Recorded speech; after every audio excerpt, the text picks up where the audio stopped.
नमस्कार दोस्तों, आज का हमारा टॉपिक है चुंबकीय फ्लक्स। ठीक है, तो देखते हैं चुंबकीय फ्लक्स। तो चुंबकीय फ्लक्स बेसिकली जैसे किसी पृष्ठ से ना लंबवत गुजरने वाली बल रेखाओं की संख्या को चुंबकीय फ्लक्स कहते हैं। ठीक है जी, एक बार वापस बता दीजिए।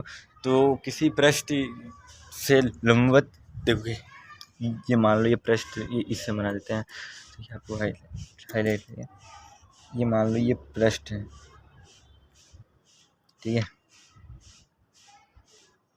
ये पृष्ठ है। ठीक है, इस पृष्ठ से लंबवत, ये लंबवत,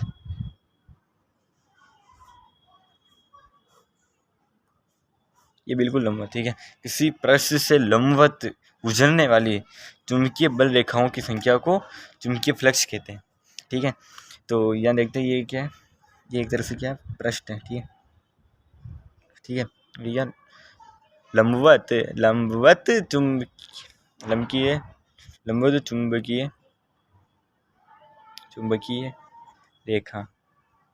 ठीक है, तो अगर ये इसका केंद्र माने, ठीक है, तो इसका अपन घटक निकालते हैं, तो ये इधर है, तो ये ऐसे हुआ, या मानिए कोण थीटा।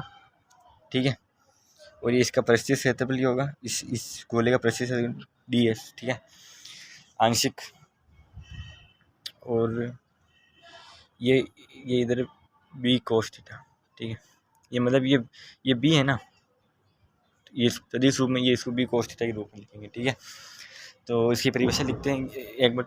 किसी पृष्ठ से लंबवत गुजरने वाली चुंबकीय बल रेखाओं की संख्या को चुंबकीय फ्लक्स कहते हैं। जी हाँ, अब आगे बढ़ते हैं। तो किसी परिभाषा किसी पृष्ठ से लंबवत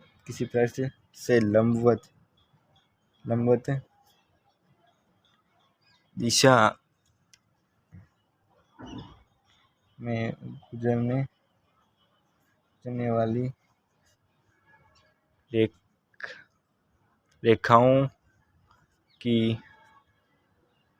रेखाओं की कुल संख्याओं को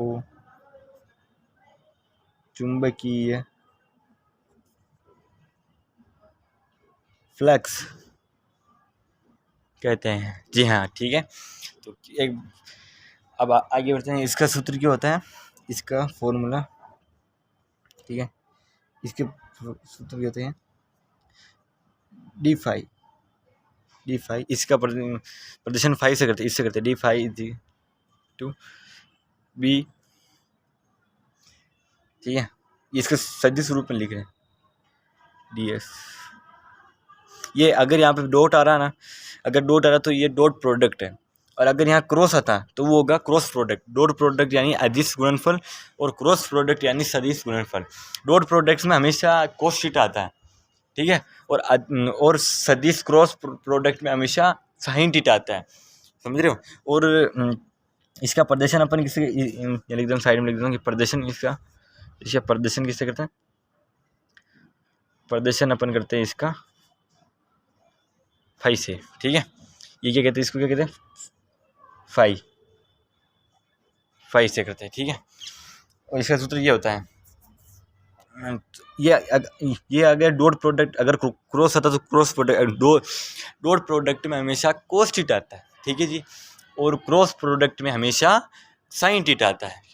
ठीक है, तो अब इसको अपन इसमें ये सदिश रूप इसके परिमाण के रूप में लिखते हैं, तो डी एस, यहाँ यह कोस थीटा, क्योंकि यहाँ डॉट प्रोडक्ट है। अगर यहाँ क्रॉस प्रोडक्ट होता जी, यहाँ पे साइन थीटा आ जाता, लेकिन डॉट प्रोडक्ट है इसलिए कोस थीटा आया। तो अब देखते हैं इसका, ठीक है, कुल फ्लक्स देखते हैं इसका, कुल फ्लक्स क्या होगा, कुल फ्लक्स, ठीक है, कुल फ्लक्स इजिकल टू, ये इसका हो गया रेखा समाकलन। ठीक है, क्या हो गया, रेखा समाकलन संपूर्ण इसका हो गया, ये डॉट प्रोडक्ट हो गया, ये इसका सदिश रूप हो गया, ये इसका कुल फ्लक्स हो गया। क्या हो गया जी, कुल फ्लक्स हो गया। ठीक है, ये इसका कुल फ्लक्स हो गया। हाँ, दिख रहा है आपको, ठीक है, ठीक है। तो एक बार मैं आपको रिविजन कर देता हूँ वापस। तो ये क्या है, पृष्ठ, किसी पृष्ठ से लंबवत दिशा में गुजरने वाली चुंबकीय बल रेखाओं की कुल संख्या को चुंबकीय फ्लक्स कहते हैं। जी हाँ, अब आगे देखते हैं। किसी पृष्ठ से लंबवत दिशा में गुजरने वाली बल रेखाओं की संख्याओं को चुंबकीय फ्लक्स कहते हैं। इसका सूत्र d∅ b, जहाँ यहाँ b क्या है, जहाँ b चुंबकीय क्षेत्र है और ds क्षेत्रफल सदिश है। क्या है जी? क्षेत्रफल सदिश।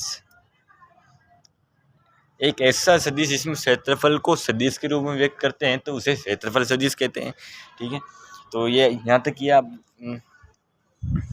तो एक बार इसका आप स्क्रीनशॉट ले लीजिएगा। ठीक है, ले लिया आपने?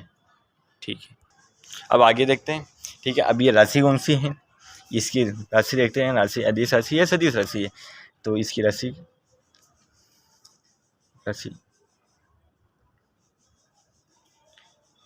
कौन सी है? देखो, मैंने अभी आपको बताया था कि क्रॉस प्रोडक्ट और डॉट प्रोडक्ट। ठीक है, तो उससे से अपन को क्लियर हो जाता है कि cos थीटा आ रहा मतलब ये अदिश राशि है। डॉट प्रोडक्ट हमेशा अदिश राशि होती है, वहाँ पे b.ds है। अगर क्रॉस होता है तो सदिश राशि होती है। तो यहाँ पे कौन सी राशि है? ये अदिश राशि है। ठीक है, ये अदिश राशि है। सबसे इम्पोर्टेंट चीज़ इसका मात्रक, तो इसका मात्रक भी देख लेते हैं। ठीक है, इसका मात्रक क्या होता है? इसका मात्रक होता है वेबर। क्या होता है? वेबर या tesla metre square. Tesla metre square या टी मीटर स्क्वायर। ठीक है, टेस्ला ये चुंबकीय क्षेत्र का मात्रक होता है टेस्ला। ठीक है जी, ये टेस्ला किसका मात्रक होता है? चुंबकीय क्षेत्र का मात्रक होता है। तो अभी आपने फॉर्मूला लिखा है कि अभी अपने क्या फॉर्मूला लिखा? d∅ ∅b यानी चुंबकीय फ्लक्स b/ds cos थीटा। ठीक है, तो अब इसकी निर्भरता देखते हैं कि फर्स्ट निर्भरता है इसकी b पर है, सेकंड निर्भरता इसकी क्षेत्र सदिश पर, और तीसरी निर्भरता इसकी थीटा पर है, मतलब इसकी कोण पर है। तो अब इसकी निर्भरता देखते हैं। ठीक है, तो इसकी क्या देखते हैं अपन? निर्भरता देखते हैं जी। ये निर्भरता देखते हैं। ये फर्स्ट है, पहली निर्भरता इसकी चुंबकीय क्षेत्र पर, चुंबकीय क्षेत्र पर। ठीक है, चुंबकीय क्षेत्र बी, जैसे जैसे क्योंकि यहाँ समानुपाती है।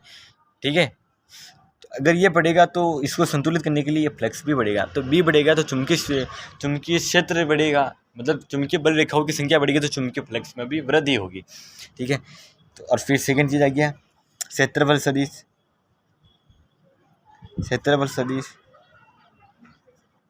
ds। फिर थर्ड आ गया थीटा पर। इसमें अपन स्पेशल केस देखते हैं। ठीक है, थीटा अगर यदि थीटा = 0 डिग्री हो, ठीक है, थीटा = 0 डिग्री हो तो फाई का मान मैक्सिमम मतलब अधिकतम कितना अधिकतम होता है कि बी है, और ये इसकी संतुलन स्थायी अवस्था या स्थायी संतुलन कहलाता है। ठीक है जी, एक बार वापस बता देते हैं। अगर थीटा = 0 डिग्री होगा तो फाई मैक्सिमम होगा, क्योंकि कोस 0 डिग्री क्या होता है? कोस 0 डिग्री = होता है 1। ठीक है, इसलिए ये है ना, ये इसलिए मैक्सिमम होता है। अगर ये फर्स्ट है। ठीक है, अगर 20 सेकेंड अगर थीटा = 90 डिग्री हो तो कोस 90 डिग्री = होता है 0। क्या होता है? 0। तो अब उस अवस्था में फाई का मान भी होगा 0। ठीक है, थर्ड स्थिति देखते हैं कि अगर थीटा = 180 डिग्री हो। क्या हो? 180 डिग्री। थीटा = 180 डिग्री हो तो इसमें कोस 180 डिग्री होता है -1। ठीक है, तो फाई क्या होगा? तो phi is equal to minus B A, ये इसका होता है अस्थायी संतुलन। ठीक है, यहाँ तक मेरे हिसाब से आपको क्लियर हो गया होगा। ये यह एक प्रकार की अदिश राशि है। ठीक है, और इसका मात्रक वेबर या टेस्ला मीटर स्क्वायर होता है। और अब इसकी फॉर्मूले की अपन निर्भरता देख रहे हैं, किस चीज़ की निर्भरता है। अगर बीच चुंबकीय क्षेत्र का मान बढ़ेगा तो चुंबकीय फ्लक्स में भी वृद्धि होगी।